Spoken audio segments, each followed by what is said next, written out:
Hey everyone, welcome back to another episode of C Gonna Speed 252. My name is Clarence, and today's video is going to be short and simple and straight to the point. If you are watching this, please like, subscribe, and share this video and leave your comments down below.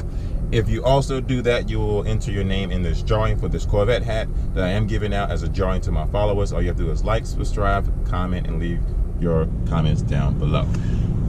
And also, the new key tags are in, the camouflage key tags, C Gonna Speed 252.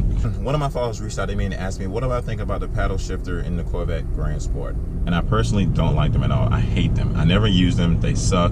There's always a 2-second delay when you push the pedals behind the steering wheel. I know a lot of people like to use it on the track. I don't like using them at all, but I'm about to give you a perfect example. Change. I had pushed the button 2 seconds ago and the transmission takes that long to change. GM, you should have done better with that. I don't like the fact that it takes 2 seconds for my transmission to change over, but it could be just me being nitpicky.